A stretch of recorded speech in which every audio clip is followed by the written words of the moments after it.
Kevin, est-ce que je peux me lancer e-commerce si je n'ai pas de connaissances? Kevin, c'est quoi qu'il me faut comme budget pour me lancer en e-commerce? Kevin, est-ce que l'e-commerce est mort en 2025? Etc, etc, etc. Je reçois des centaines de questions comme ça chaque jour sur Instagram. Je vais enfin répondre à toutes vos questions concernant le e-commerce dans cette vidéo-là. Le dropshipping, c'est tout simplement la manière dont tu vas fonctionner avec tes stocks lorsque tu fais du e-commerce. Faites pas attention, là je suis dans la voiture parce que j'ai des courses à faire et je veux aussi aller faire les courses en même temps. Je fais la vidéo. Donc pour résumer, le dropshipping, c'est quoi? C'est que tu fonctionnes sans stock. Tu as un fournisseur qui lui va s'occuper de faire la livraison pour toi et toi tu ne vas acheter chez ton fournisseur que lorsque tu as une commande. Ça veut dire, regardez, je vends un stylo ou je vends un téléphone. Le stock est chez le fournisseur parce que je ne l'ai pas encore acheté. Moi, ma boutique, c'est comme une vitrine. Et lorsque moi, je reçois une commande, je passe la commande à mon fournisseur qui ensuite va envoyer l'article que mon client a acheté à mon client. Donc, je vais passer commande à mon fournisseur, je vais lui transmettre les informations de mon client, son adresse de livraison, l'article exact que le client a acheté. S'il y a une question de taille, je vais lui fournir ça, poids ou couleur, peu importe, comme variante. Et ensuite, le fournisseur va s'assurer de faire la livraison à mon client. Moi, ce que j'aurai à faire après, ça sera de m'occuper du service à la clientèle juste après ça. Donc, c'est pour ça que c'est intéressant pour beaucoup de personnes parce que c'est un modèle de fonctionnement qui fait en sorte que tu n'as pas à dépenser de l'argent avant d'avoir même lancé ton business et d'avoir fait une commande. C'est pour ça que beaucoup de personnes en parlent. Malgré tous les amalgames qu'il y a en ligne, le dropshipping fait partie du e-commerce. Ce n'est pas deux choses différentes. C'est juste comment est-ce que tu fonctionnes lorsque tu fais de la vente en ligne, lorsque tu fais du e-commerce. Quand tu fonctionnes sans stock, sans avoir acheté de la marchandise en avance, ça s'appelle du dropshipping. C'est 100% légal, c'est juste une manière de fonctionner. Je sais que dans beaucoup d'endroits du monde, les gens souvent ils parlent de dropshipping comme si c'était quelque chose d'illégal. Surtout en France, après on ne va pas faire un débat dessus, mais je sais que surtout en France, il y a beaucoup de gens qui vont dire oui, ils achètent des choses moins chères sur des sites chinois et ils les revendent nanana, plus cher. Non, les gens ne revendent pas plus cher. Les gens revendent au prix du marché. C'est la même chose que ton supermarché va faire, c'est la même chose que les restaurants vont faire, etc. Tu penses que ton supermarché, quand ils achètent des œufs chez leurs fournisseurs, chez les fermiers, tu penses qu'ils te les vendent au prix du fournisseur? Ben, bien sûr que non. Est-ce que tu penses que, par exemple, quand ils achètent du lait, ils vont te le vendre au prix auquel le fournisseur leur a vendu? Bien sûr que non. Donc, en fait, comment le monde fonctionne? Ben, le monde a toujours fonctionné de cette manière-là. Les gens vont avoir des fournisseurs et ces fournisseurs-là vont vendre à un prix qui est bas, qui permettent en fait à leurs clients qui achètent leurs marchandises ou qui veulent travailler avec eux de pouvoir ensuite revendre ces articles-là au prix actuel du marché. Donc quand j'achète quelque chose qui coûte 2 $ et que je le revends au prix du marché qui est 30 $, etc., ce n'est pas une arnaque, ce n'est pas quelque chose d'illégal, c'est que je suis juste en train de vendre au prix du marché. Là, je pense qu'on ne va pas faire ce format-là pendant longtemps dans la voiture parce que je vais rentrer à la maison tout à l'heure et quand je vais rentrer à la maison, je vais continuer parce qu'il commence vraiment à faire sombre. Je crois qu'il va pleuvoir bientôt. Donc moi, je vais juste continuer mes courses et quand je finirai ça, on se retrouve à la maison, dans mon bureau où on contrôle mieux la luminosité et on va continuer les questions. Pour se lancer en e-commerce ou par exemple pour faire principalement du dropshipping, moi je vous dirais, là c'est la question qui fâche là. C'est la question qui fâche. Moi je vous dirais ça dépend de comment est-ce que vous vous lancez. Moi personnellement je pense qu'il faut se former pour se lancer en e-commerce. Quand moi j'ai commencé il y a 13 ans, il n'y avait pas autant de personnes sur le marché, il n'y avait pas autant de concurrence. Donc moi, je ne me suis pas formé du tout, je n'ai pas eu de mentor, je me suis formé avec des vidéos YouTube, on va dire. Mais au jour d'aujourd'hui, je pense que c'est vraiment fou de penser que tu peux réussir en faisant la même chose que moi j'ai fait il y a 13 ans. Ceux qui font ça, ils sont complètement dans le flou. Mais bon, bien évidemment, quand on parle de ça, les gens ils vont se dire non, j'ai pas envie de me former, j'ai pas envie de faire X, Y, Z. Moi, je pense que la plupart du temps, c'est parce que les gens se disent que c'est un business, on va dire, de merde, que tu peux faire vite fait. Et c'est pour ça, en fait, qu'ils ne donnent pas autant de valeur au e-commerce que ça.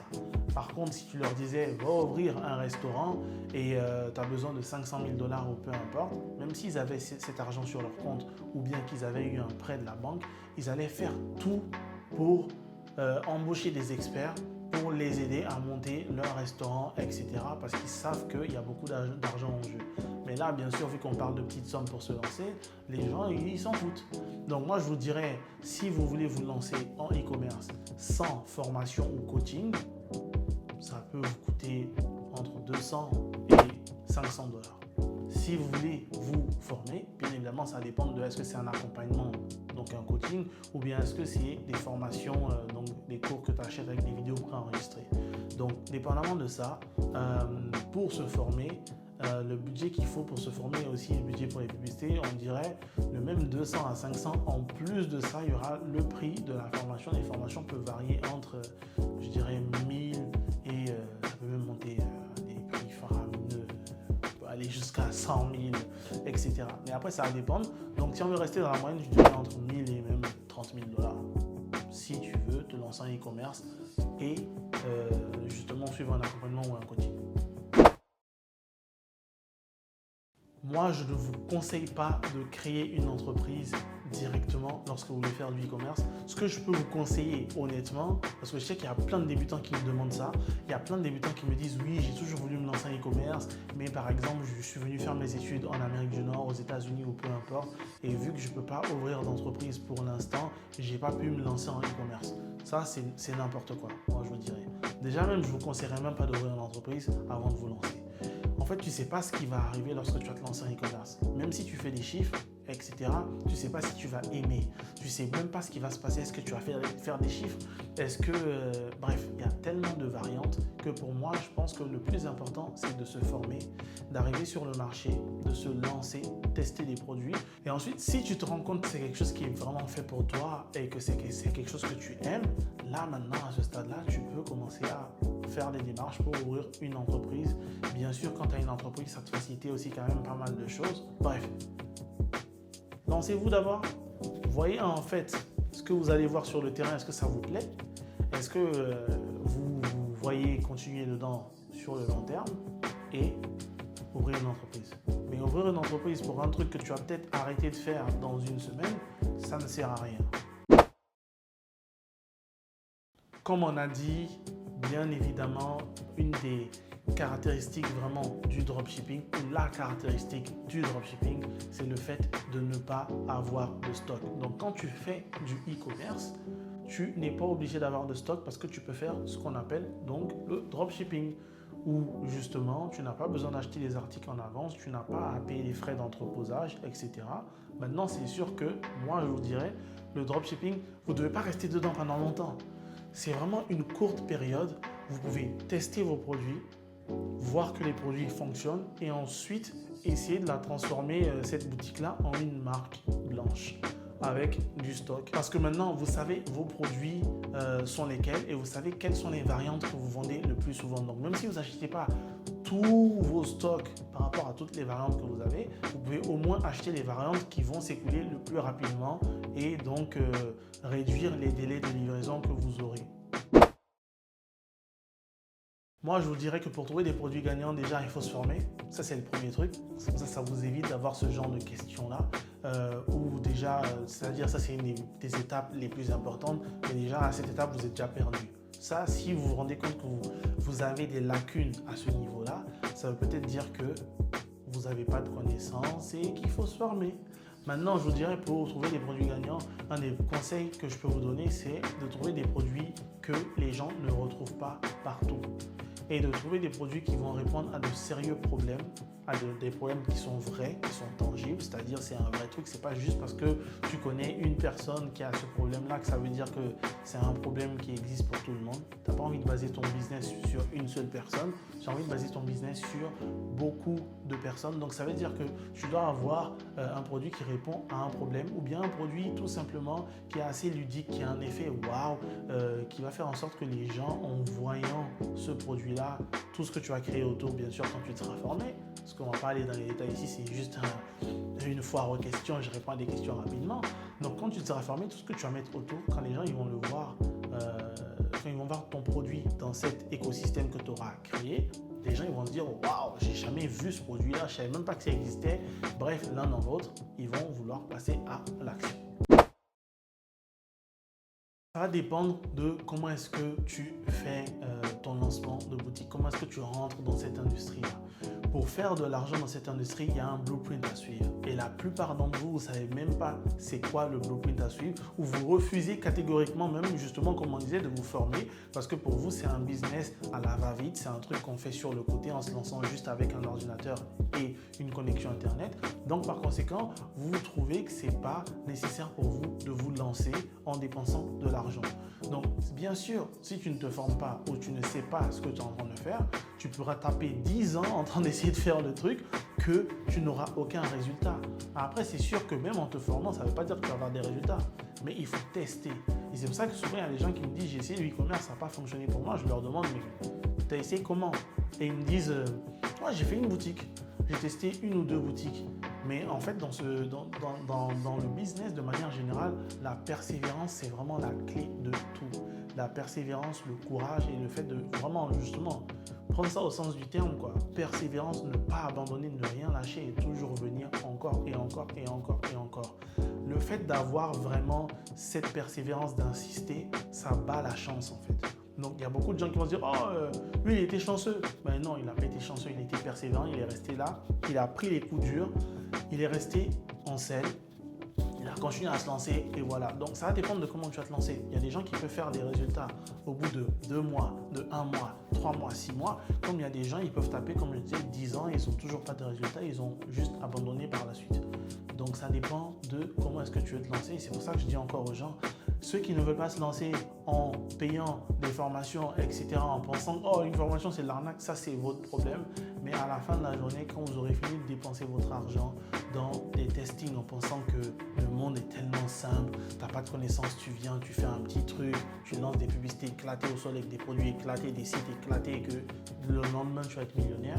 Quand vous aurez fini de perdre votre argent, il y a deux choses qui vont se passer. Soit vous allez décider que vous arrêtez, ou soit vous allez prendre conscience que vous ne connaissez rien et vous allez vous former. Il y a même des gens souvent, encore moi à mon niveau, je vais encore prendre des informations à gauche et à droite pour essayer d'accentuer toutes les compétences que j'ai. Mais malheureusement, il y a des gens à votre niveau, vous n'allez pas du tout essayer de faire ça. Donc pour moi, je ne comprends pas. Bref. Ça, c'est vraiment la question qui m'énerve en fait. Généralement, quand les gens disent « Oh, le e-commerce est mort, oh, est-ce que ça fonctionne toujours en 2025 ?» Le e-commerce, c'est littéralement le fait de vendre un produit ou un service en ligne. C'est pas un truc qui date de 2020 comme beaucoup de gens veulent croire parce qu'ils n'ont jamais entendu parler des termes comme e-commerce ou dropshipping, etc. C'est le fait de vendre un produit ou un service en ligne. Quand tu achètes ton billet d'avion, c'est du e-commerce. Uber, c'est du e-commerce. Amazon, e-commerce. Quoi d'autre? Quand, je sais pas moi, tu as une application où tu vas payer pour ton stationnement, ton parking. Quand tu es là, tu t'es garé dans la rue, bam, tu mets le numéro de stationnement et tu dis que tu veux être là pour 2 heures, 5 heures, peu importe. Ça, c'est du e-commerce. Donc, quand vous regardez autour de vous, la plupart des gens qui ont un commerce physique et qui n'étaient pas en ligne, leur priorité, c'est d'aller en ligne. Donc, tout se passe en ligne en ce moment. Si tu crois en 2025 que l'e-commerce est prêt de s'arrêter ou qu'il est arrivé à sa fin, etc., ça veut dire que tu ne comprends même pas. En fait, mon gars, si tu penses que l'e-commerce, il y a une date de fin ou que l'e-commerce en 2025 ça ne marche pas, c'est pas que tu ne comprends pas le e-commerce, c'est-à-dire que tu ne comprends même pas le monde dans lequel tu es en train de vivre en ce moment. Comme on dit, genre tu es clueless, c'est-à-dire que tu ne sais même pas ce qui se passe autour de toi. Donc ceux qui pensent comme ça, là, parce qu'ils entendent des trucs comme ça à gauche et à droite, c'est pas pour vous clasher, hein, mais essayez de vous revoir. Essayez vraiment de vous revoir.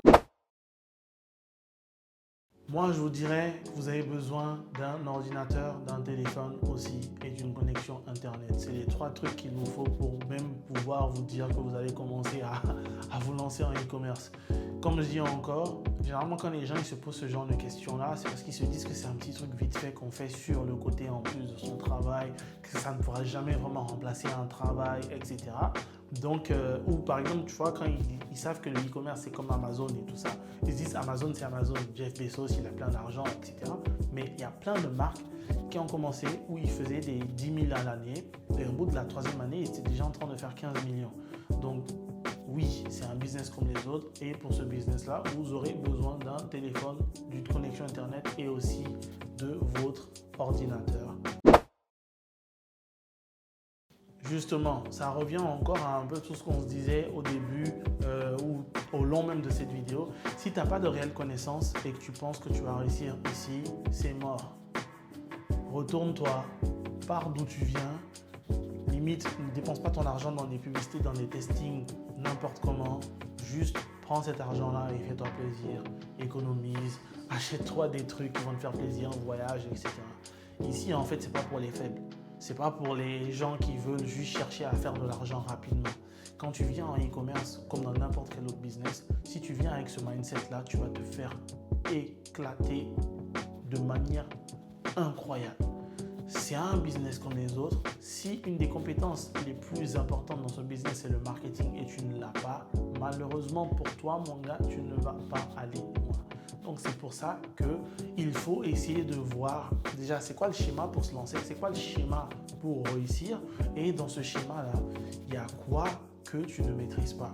Dans la plupart des cas, pour les personnes qui vont débuter, il n'y a absolument rien que vous allez maîtriser. Vous allez peut-être avoir des connaissances en informatique, des connaissances basiques, mais il y a beaucoup de choses que vous n'allez pas comprendre par rapport à l'e-commerce et c'est pour ça qu'il faut se former. Je ne le dis pas parce que moi, je fais du e-commerce, parce que j'ai envie de vous vendre un truc ou quoi que ce soit. Je le dis parce que c'est la réalité. J'ai envie d'apprendre à réparer des voitures au jour d'aujourd'hui. Il va falloir que je me forme pour ça. Peu importe comment je vais les faire, il va falloir que je me forme pour. J'ai envie d'être docteur, il va falloir que je me forme pour ça. Banquier, peu importe, il va falloir que je me forme pour faire le métier que j'ai envie de faire. C'est incontournable. C'est pas moi qui le dis, c'est pas Jean-François qui le dit, c'est comme ça dans tout en fait. Tu veux faire un truc, tu es obligé de te former pour pouvoir faire cette chose-là. Les gars, la vidéo s'arrête là. Si vous avez envie d'avoir une autre partie, parce qu'il y a énormément d'autres questions encore que je reçois, si vous voulez avoir d'autres questions qui vont être répondues dans une autre vidéo, donc une partie 2, dites-moi en commentaire et aussi dites-moi en commentaire d'autres thématiques que vous aimeriez que j'aborde. Dites-moi aussi si vous aimez bien ce format-là où c'est vraiment un échange assez rapide. Il y a des questions posées, j'essaie de mon mieux de raccourcir mes réponses, mais j'espère que ça vous donne des